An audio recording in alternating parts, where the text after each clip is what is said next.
Frey hace una conversación con las empresas y convienen lo que se llama la chilenización. Pero al poco andar no queda satisfecha la opinión pública. Y el propio gobierno de Frey tiene que modificar lo que había acordado con las empresas, me parece que el 68, lo modifica, o 69, hace una modificación que significa ya no que el Estado tenga parte de las empresas, sino que compre el 51% y tenga una opción al 49% restante que puede ejercer una vez que se haya pagado ese 51% que tenía plazos que no recuerdo. Entonces la opción pausada se va acelerando. Porque cada paso que se va dando en relación con el cobre va demostrando que las empresas siguen ganando mucho después de cada una de las políticas que se aplican, porque, qué sé yo, cuando se incentiva a las empresas que produzcan más y se les rebaja impuestos o se le dan regalías mientras más produce, las empresas producen más y al producir más ganan más y entonces todo el mundo se sorprende y dice, pero están ganando, llevándose una cantidad de plata tremenda. Y eso la sociedad de esa época lo termina rechazando. Entonces no es que fuera radical, yo creo que la opción que planteaba el presidente Allende era la opción que estaba en el deseo, en la aspiración de una gran mayoría de chilenos.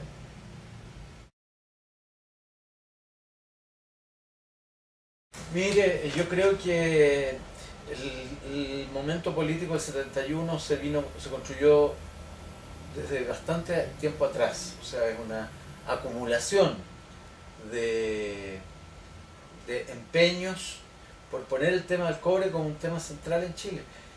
No lo era, por ejemplo, en los años 30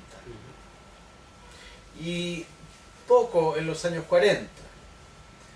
En los años 40 Tomic comenzó a agitar el tema del cobre y posteriormente fueron pasando etapas.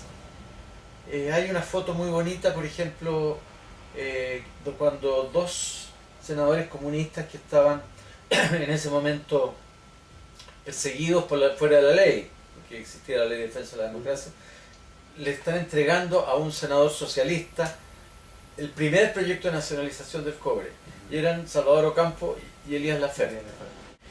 Entonces esto fue madurando y tanto la izquierda como la democracia cristiana manejaron esta bandera. Tomic era un demócrata cristiano, Allende, Tomás Chadwick, entre los más activos en esta materia, también presentaron proyectos que decían relación con el cobre, y finalmente se fue generando una fuerza muy grande.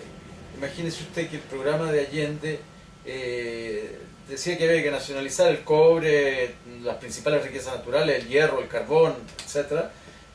Y también el de Tomic decía que había que culminar el proceso de chilenización que se había ejecutado en el gobierno de Frey y que le daba una opción al Estado chileno de comprar el 49% restante de las empresas. Entonces, el clima era un clima, yo diría, en que la idea de nacionalizar el cobre había ganado hegemonía. Era una idea ampliamente mayoritaria, muy visible, y lo primero que hizo el presidente Allende fue, me parece que el proyecto se envió en diciembre, noviembre, asumió el 4 de noviembre, y debe haber sido en diciembre del año 70 cuando se envió el proyecto al Congreso, y fue aprobado en 6 meses. Yo asumí cuando ya nos tocó hacernos cargo de las empresas. Había en septiembre era el plazo para dictar el decreto de rentabilidades excesivas, que era lo establecía la Constitución, debían descontarse los montos de la indemnización.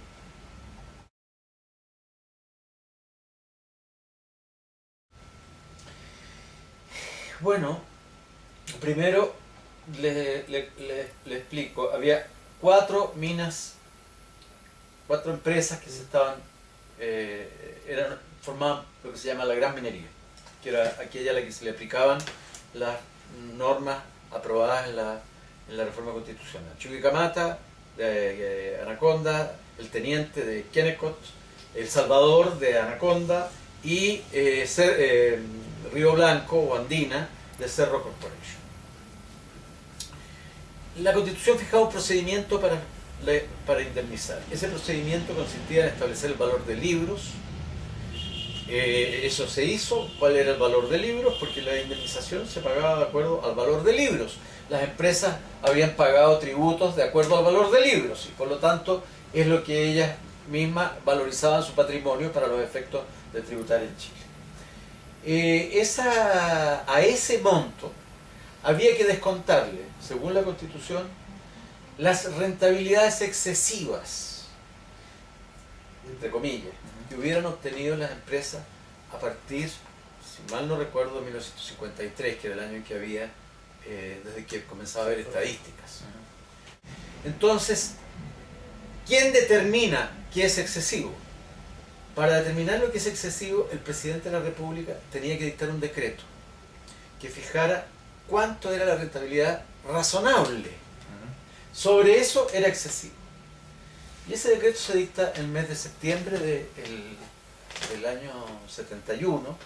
Yo lo recuerdo muy bien porque estuve en todo el debate interno sobre cuál debía ser la rentabilidad que fijara el presidente, con el grupo de asesores jurídicos, estaba Eduardo Novoa, entre ellos, y los que estábamos en la parte económica. Entonces, cuando esto estuvo listo, el decreto estaba listo, había que firmarlo un día en la tarde. El presidente me llamó a la secretaria del presidente y me dijo: vente a La Moneda, a las 4 se firma el decreto, el presidente quiere hablar contigo. Y yo me fui antes entonces a hablar con el presidente y el presidente me dijo: le quiero pedir un favor, Jorge. Yo me comprometí con el embajador de Estados Unidos a avisarle antes que saliera en la prensa cuál era mi decisión. Le quiero pedir que usted lo llame. Yo sentí que me estaba haciendo un regalo en realidad. Porque por el placer de llamar al embajador Corry. Al embajador Corry, ¿verdad? Sí. Que lo llamé de ahí, de la oficina al lado. Estaba la Tati, la hija de Salvador Allende, Patricia Espejo, que ahora en la fundación, la Payita, en fin. Lo llamo, pido hablar con él y le digo: embajador, el presidente me ha encargado.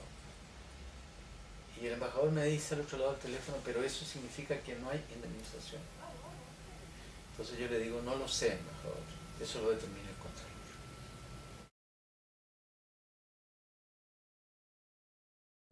Y el conflicto se produce cuando, al aplicar el concepto de rentabilidad excesiva, que el presidente de la República fija en un 10%, se hicieron varias comparaciones de rentabilidad.